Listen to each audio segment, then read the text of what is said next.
नमस्कार, स्वागत है आपका द न्यूज पर। मैं हूं आपके साथ शिप्रा सैनी। महाराष्ट्र से बड़ी खबर है। उद्धव ठाकरे के बेटे आदित्य ठाकरे की मुश्किलें अब बढ़ सकती हैं। दरअसल आदित्य ठाकरे के खिलाफ एफआईआर दर्ज की गई है। आदित्य ठाकरे पर यह आरोप है कि उन्होंने निर्माण कार्य पूरा हुए बिना एक पुल का उद्घाटन किया है और इस वजह से उनके खिलाफ एफआईआर दर्ज हुई है।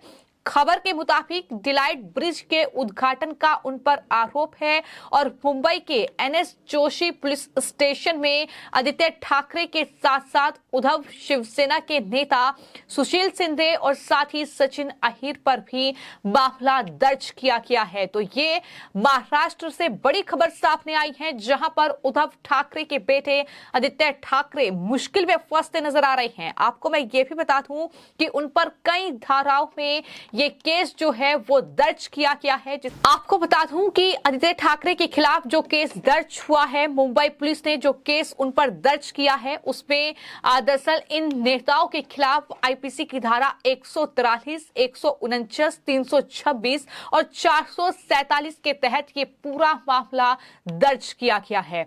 इन धाराओं की अगर बात की जाए और हम कह रहे हैं कि आदित्य ठाकरे की मुश्किलें बढ़ सकती हैं क्योंकि धारा 143 में 6 महीने जेल का प्रावधान है, तो धारा 149 में 2 साल की सजा का प्रावधान है। इसके अलावा धारा 326 में 5 साल की सजा का प्रावधान है और धारा 447 में सजा को 3 महीने बढ़ाने का प्रावधान है। तो ये जो धाराएं उन पर लगाई गई हैं, सरकारी कार्य में बाधा डालने की धाराएं और साथ ही लोगों की जान जोखिम में डालने वाली धाराएं, ये अब उद्धव ठाकरे, उनकी पार्टी और साथ ही आदित्य ठाकरे के लिए काफी ज्यादा मुश्किलें बढ़ा सकती हैं, क्योंकि जिस तरीके से आदित्य ठाकरे ने 16 नवंबर की रात इस ब्रिज का उद्घाटन किया है, जो ब्रिज कंप्लीट नहीं हुआ था, जिस पर टेस्टिंग बाकी थी, और किस तरीके से आदित्य ठाकरे ने यह कहा कि वहां की जनता परेशान हो रही थी। आदित्य ठाकरे ने इस पर सफाई दी है कि वहां की जनता परेशान हो रही थी,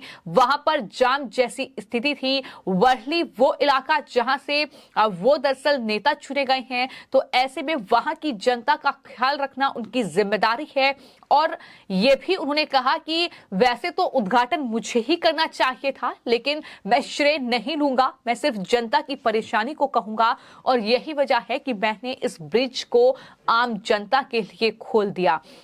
लेकिन एक अधूरे ब्रिज को इस तरीके से वहां से बैरिकेड हटाना, जनता की आवाजाही के लिए खोलना, क्या लोगों की जान के लिए एक बड़ा खतरा आदित्य ठाकरे नहीं पैदा कर रहे हैं? ये बड़ा सवाल है और यही वजह है कि उन पर ये गंभीर धाराएं लगी हैं और ये पूरा मामला अब आदित्य ठाकरे के खिलाफ दर्ज किया गया है।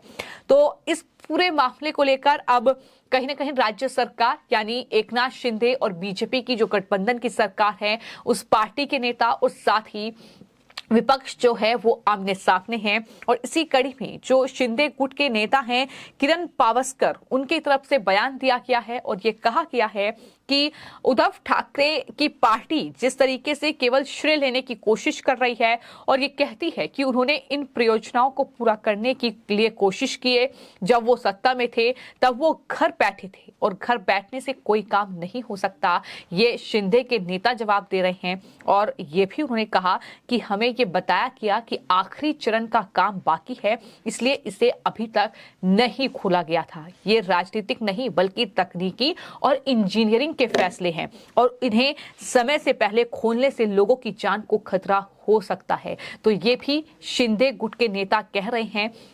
लेकिन वहीं पर आदित्य ठाकरे से जब सवाल किया गया कि आपने इस तरीके से एक ब्रिज का उद्घाटन कर दिया जिस पर टेस्टिंग बाकी थी, जो कंप्लीट नहीं था और आम जन के लिए अभी नहीं खोला गया था, तो आपने किसकी परमिशन से इस पुल का उद्घाटन किया है, इस पुल को खोला है? तो इसके जवाब में आदित्य ठाकरे ने यह कहा है कि मुझे लगता है कि यह हास्यास्पद है कि ये सरकार स्वयं अवैध है, तो वो किसे अवैध घोषित कर रहे हैं। और ये भी उन्होंने कहा कि उन्होंने मेट्रो को जनता के लिए खोल दिया, ये मेरा निर्वाचन क्षेत्र है, लेकिन मैंने ये नहीं कहा कि हमने ये किया है या उन्होंने ये किया। मैंने सिर्फ इतना कहा कि जो मुख्यमंत्री अवैध है, अनैतिक है, उसके पास जनता के लिए ऐसी परियोजनाओं के लिए समय नहीं है, इसलिए हमें इसे जनता के लिए खोल देना चाहिए। अगर वो मेरे खिलाफ मामला दर्ज कर रहे हैं तो मैं इसके लिए तैयार हूं। ये जनता के लिए है, मैं जनता के लिए लड़ता रहूंगा, ये आदित्य ठाकरे की ओर से कहा गया है। लेकिन फिलहाल आपको मैं ये बता दूं कि जो तस्वीरें सामने आई है, आदित्य ठाकरे अकेले ब्रिज खोलने के लिए नहीं पहुंचे थे।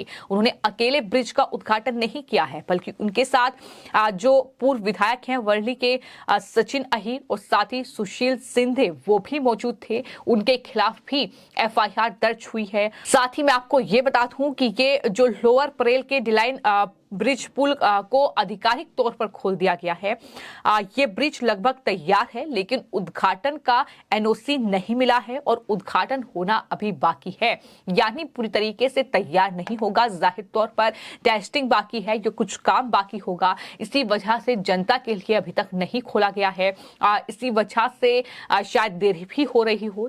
लेकिन आदित्य ठाकरे ने जो किया है, जिस तरीके से जनता की जान को जोखिम में डाला है, जिस तरीके से सरकारी कार्य में वो बाधा डाल रहे हैं और उद्घाटन करने का मतलब साफ है कि वो श्रेय लेने की कोशिश कर रहे थे। हालांकि मौजूदा वक्त में महाराष्ट्र में बीजेपी गठबंधन की सरकार है, वहां पर एकनाथ शिंदे, साथ ही अजीत पवार की पार्टी NCP और इसके अलावा बीजेपी गठबंधन में वहां की सत्ता पर काबिज है। और कहीं ना कहीं महाराष्ट्र में ये सियासी जंग लगातार देखने को मिल रही है। एक बार फिर से अब राज्य सरकार और कहीं ना कहीं उद्धव ठाकरे की पार्टी आमने सामने आ चुकी है इस पूरे मामले को लेकर, क्योंकि इस तरह का ये मामला जहां पर अपने राजनीतिक मकसद को पूरा करने के लिए आदित्य ठाकरे ने लोगों की जान को मुसीबत में डाल दिया और इस तरीके से एक पुल जिसका अभी तक उद्घाटन नहीं हुआ था, उसे आमजन के लिए खोल दिया। तो जाहिर तौर पर कितने लोगों की जान के लिए ये बड़ा खतरा बन सकता था, इसका शायद उन्हें अंदेशा था, लेकिन अपने राजनीतिक लालच के लिए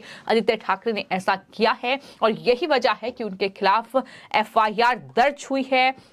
उनके खिलाफ कई गंभीर धाराओं में ये FIR दर्ज हुई है और जाहिर तौर पर इस पूरे मामले को लेकर अब महाराष्ट्र में राजनीति चरम पर है और लगातार आरोप प्रत्यारोप का दौर अब शुरू हो गया है। लेकिन वहीं आदित्य ठाकरे सफाई दे रहे हैं और ये कह रहे हैं कि दरअसल इस पुल का उद्घाटन करने का वक्त मुख्यमंत्री के पास नहीं था, इसलिए मैंने सोचा कि जाम बहुत ज्यादा लग रहा है, इसलिए मैंने सोचा कि जनता तकलीफ में है तो मैं ही इस पुल के बैरिकेड को खोल दूं। लेकिन शायद उन्हें इस बात का अंदाजा नहीं है कि ये कहीं ना कहीं उनका एक कदम मुंबई वासियों के लिए, खासतौर पर महाराष्ट्र के लोगों के लिए एक बड़ा हादसा भी बन सकता था। लेकिन अब उनके खिलाफ ये एक्शन लिया गया है।